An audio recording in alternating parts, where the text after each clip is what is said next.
Shape the Story playlist. I don't care, Rune Scale. Daragon grimaced as the elixirs of healing and the tending of his wounds worked to close and mend the open slashes across his chest and limbs. We do not have time.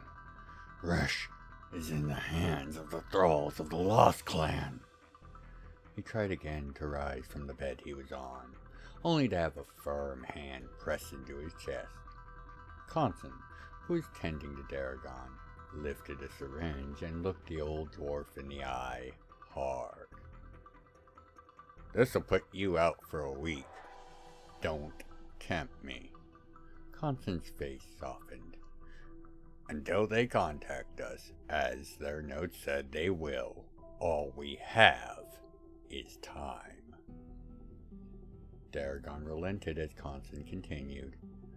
We are still clueless as to the location of their lair, but if we don't go off half crazed, there's a good chance that we can get you close. They want something, or he'd be dead. They grabbed him to trade, you must know that. Daragon merely grunted in response, knowing he had little to say in the matter currently. Runescale spoke up. How long until you can get a planked and a tankard? That and 8 hours rest, and we should be ready to proceed by then.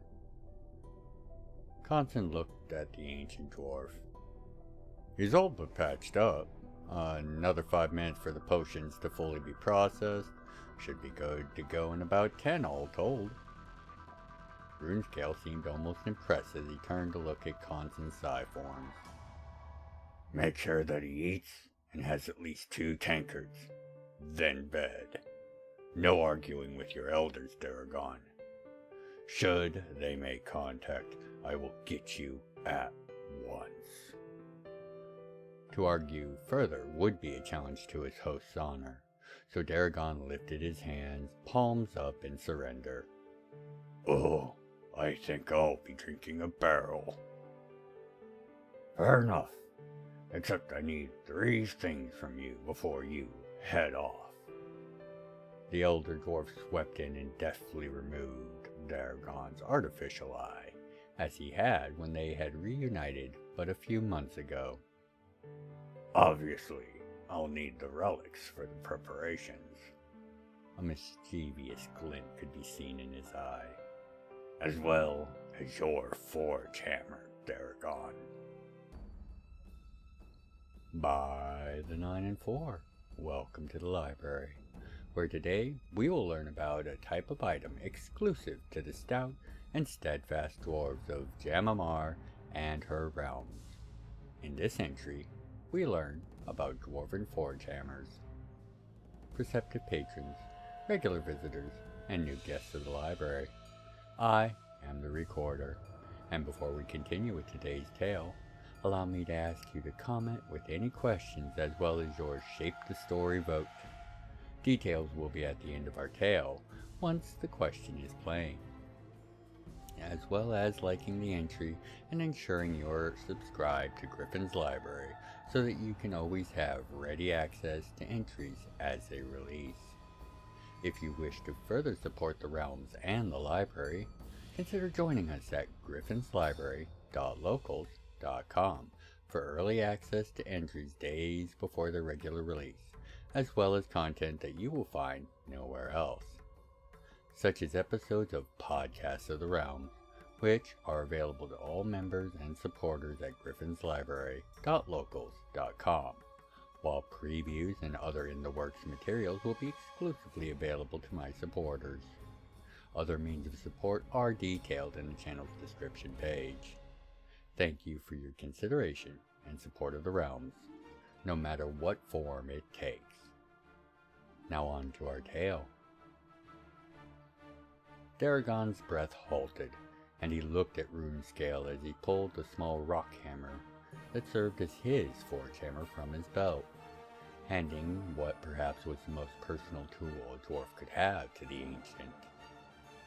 Able to be used for many crafts, forge hammers had myriad forms, and Daragon's was a small one, as his craft was in small, handheld rooms and crystal smithing. No matter the size, Dwarven Forge Hammers function much the same. Once crafted and attuned to its order, a process that took roughly a decade, typically in one's youth, the hammers would serve as the dwarf's first choice for most of their crafting uses. And Daragon had always crafted as a hobby, a way to focus his mind and allow it to untangle whatever issue or quandary was at hand. He of course knew why RuneScale needed it, as the crystal at the core of the hammer would be required to mend the clan Forge Hammer. It would also bind that artifact of his clan to him. It would also add his experience and crafting knowledge to the collection within the hammer itself, as well as impart the vast knowledge of the hammer to Daragon to aid him.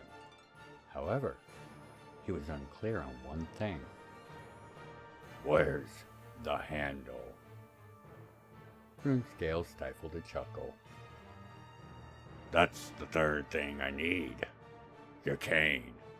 For what is a cane? But a tool most simple. Daragon rolled his remaining eye as he hefted the solid and heavy cane at RuneScale. Not to, at. By the gods, you all had me pegged for this from the start, didn't you? RuneScale curtly nodded as he turned to leave. I wouldn't say that, but the universe works in mysterious ways. Now, go eat and get the rest you need. Afterwards, you will be taking the next step on your journey. Constant, with me. Boys, take care of him. With that, RuneScale and Constant left Daragon in the psi forms. The small robotic creatures, about a third of Daragon's height, helped him get up from the bed and coaxed him to the dining room. The old dwarf, initially sour at being led about, was soon mirthful as the psi forms bounded to and fro, opening doors and making sure that Daragon didn't run into anything on his now blind side, using projected holograms to help direct and warn him of objects out of sight, but in his way. By the time they had arrived at the dining hall, Daragon was already in better spirits. Even if he had not been, the meal awaiting him would have still taken his breath away. To call it a feast would be an understatement, as the spread before Daragon took up the length of the very long table. The psi forms pulled out a sea form and began filling his plate with meats and fine breads, all prepared in the traditional dwarven way. The tankard next to his plate was never allowed to empty before being topped off, while the finest of dwarven operas was played from a nearby music stone box. Tales of heroes and their great deeds were sung in a deep, bassy tone as Daragon heartily enjoyed the food, noticing only some time into the meal that its effects on him were more than just the result of top-notch cooking skills, but of alchemical and magical blessings and additives. The aches of his body quelled, and he felt better than he had in years, with mind and body being restored and refreshed by the meal and drink. Full, with sated appetite, and well inebriated, Daragon rose from the table and allowed the psi forms to guide him to his room and leave him to sleep once they had arrived, making sure that the old dwarf had no more need of their assistance. Daragon was asleep as soon as his head made contact with the pillow, and he dreamt. Continued after the lore. Dwarven Forge Hammers are a creation and tool unique to the dwarves of the realms, and are among a dwarf's most treasured possessions. Regardless of their trade or occupation, nearly all dwarves with any form of crafting prowess or interest will have such a tool to aid them in their work. The exact size and shape of a forge hammer can vary based on the intended use or avenue of crafting that the dwarf in question might be focusing on, and thus is a very personal decision and expression of the dwarf's crafting style, personality, or speciality. From the small hammers of gem crafters to the mighty and large hammers often used for large-scale construction, each functions on similar principles. A proper forge hammer, once attuned and bonded to its creator, is a semi-magical item, capable of being used in a surprising number of ways. Its primary feature is the ability to, via the focus and concentration of its wielder, convert all the force of the hammer's swing from a single flat blow into a shaped and precise force, capable of etching and carving, bending around the object struck, and applying the force where it is needed and directed by the wielder. Thus, even a massive warhammer-sized example of this can be used to etch lettering into a thin pane of glass without risking shattering the glass, despite the seemingly impossible nature of this proposition, so long as the dwarf has the proper focus and skill to do so. It is with such hammers that many, if not all, the great artifacts of the dwarves were crafted, from rings of stone and metal to lenses of fine crystal. Forge hammers have been used to mold and create artifacts and simple tools, such as eating utensils or other mundane yet necessary objects, since the earliest days of the Dwarven people. It is said the first forge hammers were created and gifted to the dwarves by their creator and god, Samos, to allow them to better help in their duties of assisting him in the god forge. The versatility of the tool meant that they spent less time searching for the proper tool and more in the crafting and forging. When Samos released the dwarves into the realms proper, they took their hammers, as well as the secret of their creation, along with them. Most dwarves began crafting their own forge hammers sometime between their third and fourth decade of life, while they are still but youths in the eyes of their culture and people. The process takes about a decade and involves the use of a rare type of crystal created by Samos in the ancient past for just this purpose. These crystals are a treasure that is cultivated and kept by most clans in their most secure of locations. So valued are they, despite the fact that these crystals do not function for any but dwarf kin. A tiny fleck of this crystal is set in the base of the hammer's striking end, where the handle and the weighted end meet. Over time, this fleck will grow and, with diligent use and daily rituals, become bonded with its owner, attuned to their mind and soul. This bond is what allows the dwarf to bend the force of the hammer's strikes into the shapes and forms that they desire. Each hammer is unique and one of a kind, unable to be used by any other, dwarfkin or not. The exception to this rule is that of a clan or family's forge hammer. This singular item, while acting in almost all ways like any other forge hammer, is passed down from one master of a forge in a family or clan to their successor, with the core crystal of the individual's own forge hammer being added in a ritual that bonds not only the artifact to the new wielder, but adds the knowledge and essence of the new forge master to that collective that is stored within the hammer, preventing secret skills or rare techniques from becoming lost to the sands of time and the generations passing. From crystal shaping to the construction of their vast underground holds, forge hammers of every shape and size are used, and have been since the dwarves' very creation. With them, they have built and will continue to build wonders and the mundane with equal skill and focus. I hope you now have a better understanding of this small piece, but vital piece, of Dwarven culture and technology. Now let us return to Daragon's dream. Daragon's dream found him reliving the recent battle and loss of Reshlink. They had been tracking down the location of the vampire lair of the Lost Clan, or at least of those that had settled and set up shop in Old Polaron, when they were ambushed once again by the Buzzblades. The resulting battle was fierce and swift, with Daragon, Resh, and Constant all being separated in the chaos. Each held their own the best they could, with Daragon taking the worst of it, his age slowing his reactions. If it had not been for the entire sector going dark suddenly, with all lights losing power, Daragon may well have died. As it was, Daragon was able to disengage and find refuge in an abandoned warehouse, sliced and bleeding profusely, and was forced to tend his wounds with harsh tonics that mostly staunched the bleeding, but did little to numb the pain or restore function to his wounded limbs.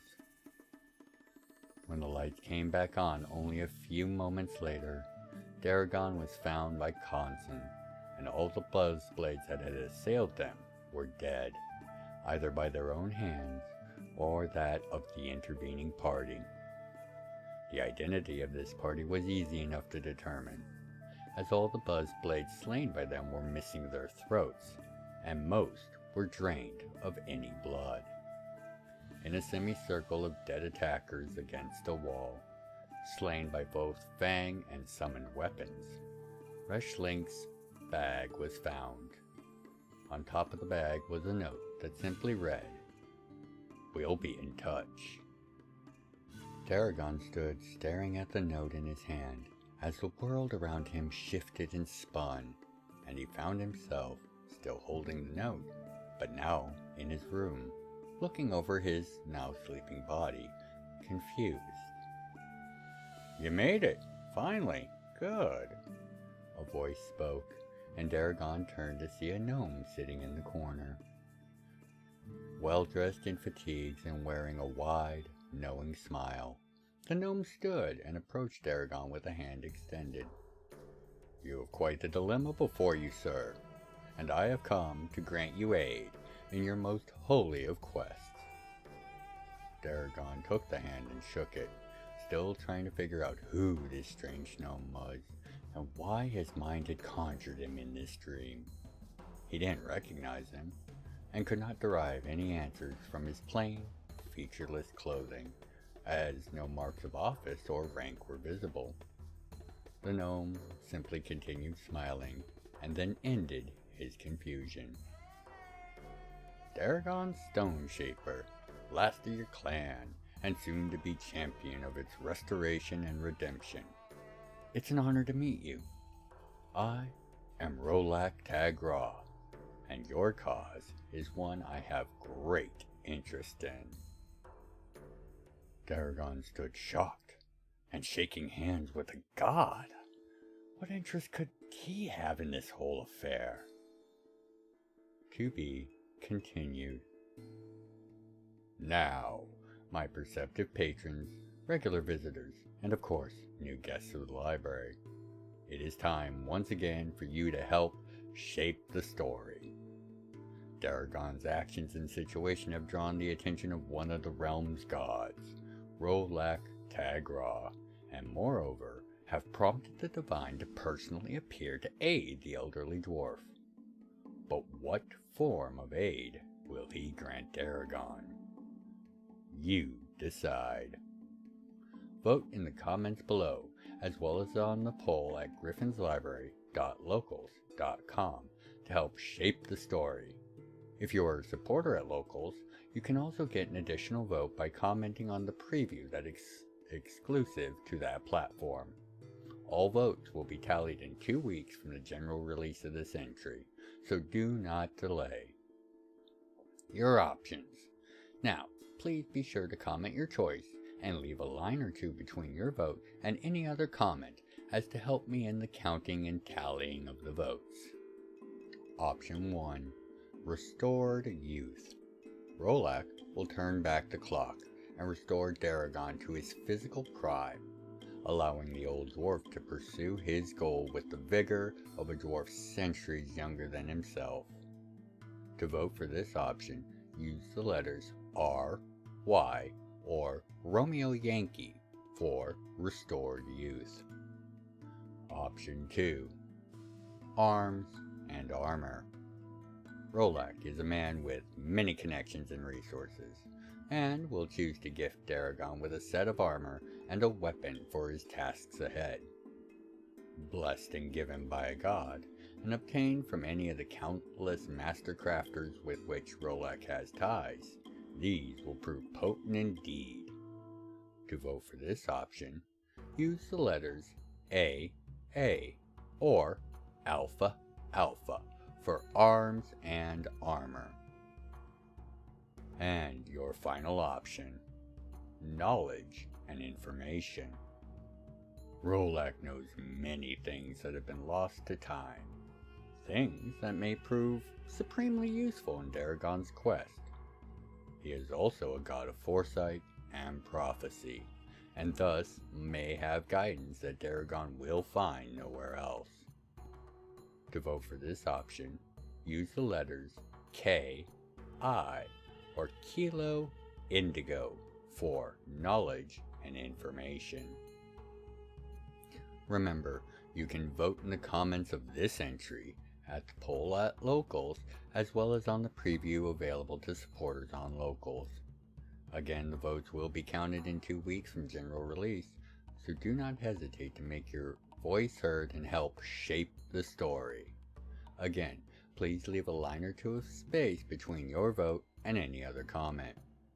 Thank you. Perceptive patrons, regular visitors, and of course, new guests of the library.